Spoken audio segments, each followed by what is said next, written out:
In 2014, the FBI has just been dispatched to investigate a possible lynching. Yes, the lynching of a black teenager in North Carolina.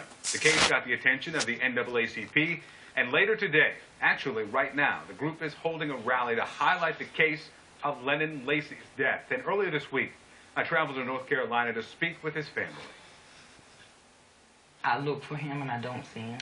I listen for him and I don't hear him. The last time Claudia Lacy saw and heard her 17-year-old son, Lennon Lacy, was around the time he snapped this selfie. The caption, "Last night pick before the game."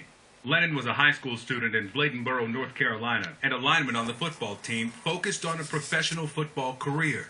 He was a physical fit 17-year-old, very athletic, very athletic, down to his food, everything he drank. But Lennon had asthma and had to exercise outside at night after the temperature dropped, something his family said he did often. Lennon headed out for a walk the night of August 28th. They never saw him alive again. The next morning. It's a black male subject. Hanging from the swing. Yeah, it's how you feel. Lennon's body was found dangling, covered in fire ants, in the center of a mobile home park. It's out in the open. There's trailers all around.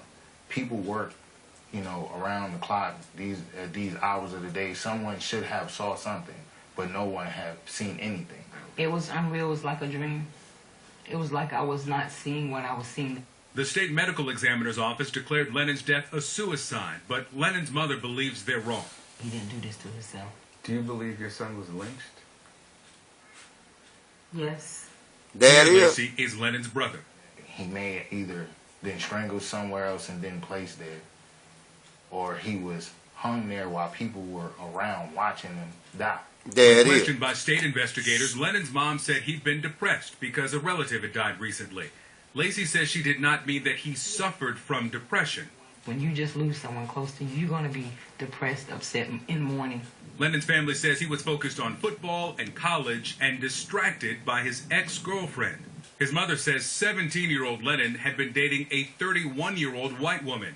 The age of consent in North Carolina is 16. Still, some people in this small southern town did not like it. Lennon's mother did not like their dramatic age difference. I was shocked, disappointed, and I also initially told him how I felt. I did not approve of it. In the wake of his hanging, some wondered if he was killed because he was in an interracial relationship. Racial tension can often exist just below the surface, and here, it can break through. Local news covered a Ku Klux Klan rally in a nearby county just weeks before Lennon's body was found.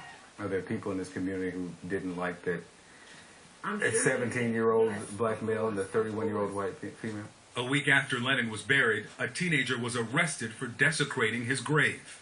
Reverend William Barber leads the North Carolina conference of the NAACP. There are too many questions, and it very well could be a lynching or stage lynching. We don't know, but what we do know is there has to be a serious and full investigation of these matters. The NAACP hired forensic pathologist Christina Roberts to review the case, including Dr. Deborah Radish's autopsy completed for the state. Her first concern, basic physics. Lennon was 5'9". The crossbar of the swing set is 7.5 feet off the ground. With no swings or anything else found at the scene that Lennon could have used, according to the NAACP's review, how did he get up there? His size, his stature does not add up to him being capable of just constructing all of this alone, in the dark. According to the police report, the caller, a 52-year-old woman, was able to get the 207-pound teen down. Do I need to try to get him down? If you can. Then, seconds later. According to the NAACP review, Dr. Radish also noted that she was not provided with photographs or dimensions of the swing set. Without this information, she would be unable to evaluate the ability to create this scenario. Lacy says she told state investigators the belts used to fashion the noose did not belong to Lennon. I know every piece and every stick of clothes this child has. I buy it. I know. The initial report from the local medical examiner, however, notes that the belts appeared to be dog leashes. According to the NAACP's review, Radish said she thought some portion must be missing because there was no secondary cut in either belt, a cut that would have been made to take the body down.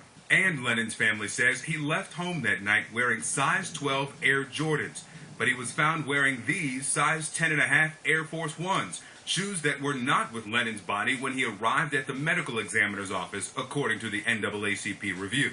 He's going to walk a quarter mile from his house in a pair of shoes that's 2 sizes too small after he takes off his new pair of shoes, and this is a 17-year-old black kid with a brand new pair of Jordans on.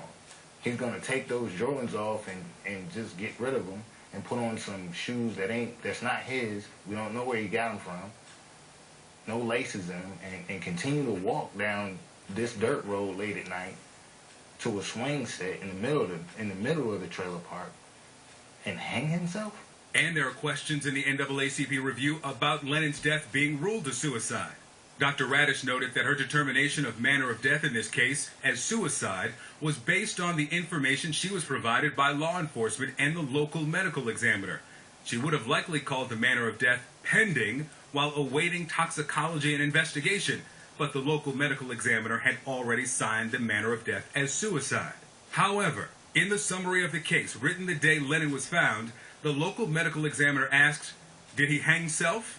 Will autopsy tell us?" and left the conclusion on the manner of death pending. We asked to interview Radish, who declared the death a suicide. Instead, a department spokesperson sent CNN a statement confirming the conversations between Roberts and Radish. In writing, the comments that were released by the NAACP were a synopsis of the professional exchange between the NAACP's independently retained forensic pathologist and Dr. Radish. Local police and state investigators declined to speak with CNN on camera for this story. We don't have confidence in this local group here to be able to carry out the depth level of the investigation that needs to be done. Now, the FBI is reviewing the circumstances surrounding Lennon's death. That's all I've asked for. What is due, owed rightfully to me and my family. Justice. Prove to me what happened to my child.